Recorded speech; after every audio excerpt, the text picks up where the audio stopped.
genglang ya, namanya genglang. Nah, sering saya temui pengajar ilmu bisnis mengatakan atau mengajarkan pentingnya personal branding. Jadi pembangunan citra diri gitu ya di era digital ini. Dengan maksud supaya bisnis bisa maju dan berkembang. Sementara dalam Islam itu dianjurkan untuk menghilangkan personal diri kita menuju ketiadaan, Mas Genglang ya. Nah, bagaimana Mbah Nun tentang hal itu? Yang saya tidak paham itu Islam menganjurkan ketiadaan itu.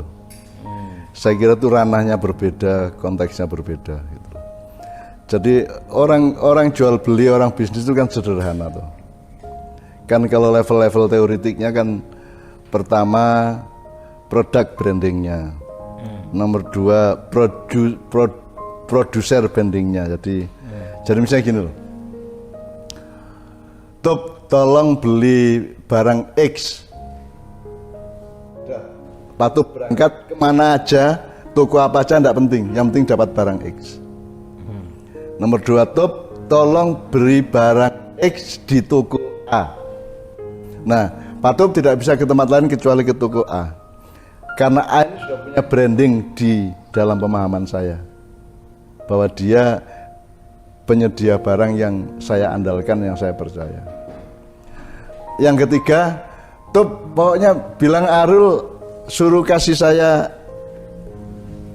suruh saya kasih barang A. Karena, jadi yang pertama saya percaya kepada barangnya. Yang kedua saya percaya kepada tokonya atau sumbernya. Yang ketiga saya percaya kepada orangnya. Ya. Pokoknya bilang Arul saya butuh obat pilek.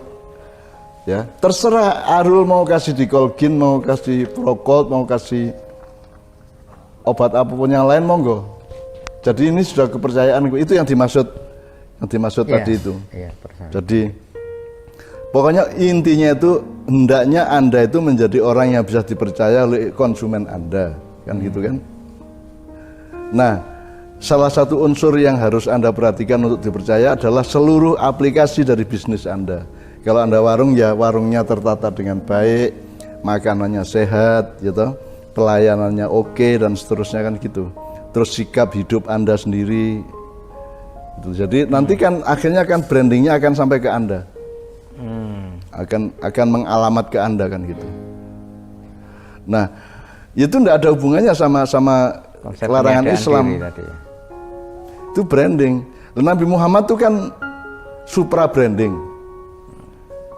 Nah, Muhammad itu sebelum jadi nabi aja dia Al-Amin. Jadi brandingnya adalah orang yang bisa dipercaya, Al-Amin. Sebelum jadi nabi loh. Apalagi setelah jadi nabi maka dia brandingnya udah merajalela, tidak karu-karuan. Tidak ada larangan dong. Nabi Muhammad tidak menonjol-nonjolkan diri. Bahkan Nabi Muhammad itu mengalami kesulitan ketika mengajarkan Islam. Pekewoh kalau orang Jawa. Misalnya gini, Nabi Muhammad mengajarkan bunyi syahadat adalah asyhadu alla ilaha illallah, asyhadu anna Muhammadar Rasulullah. Kalau kamu sendiri Muhammadnya kan pekewoh ngomong. Gitu kan. Misalnya saya bawa agama baru dari Allah. Asyhadu alla ilaha illallah, asyhadu anna Cak Nun, Mbah Nun Rasulullah. Kan aku nggak enak sama diri saya. Ya Rasulullah itu mengalami kesulitan itu, pekewoh sama orang banyak. Kok menyebut-nyebut dirinya gitu. Tapi karena brandingnya itu branding dari Allah, yang tidak ada masalah. Jadi tadi pemahaman mengenai Islam itu coba Anda baca-baca lagi lah, Anda renung atau tanya-tanya lagi lah, tidak ada. Itu enggak terkait dengan konsepsi peniadaan diri tadi itu ya. Rasulullah itu supra branding dia. Brandingnya nomor satu luar biasa.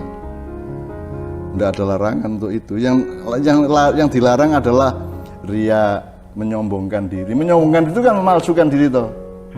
Menyombongkan diri malah bukan branding. Itu memalsukan diri. Manipulasi malahan, dusta malahan itu.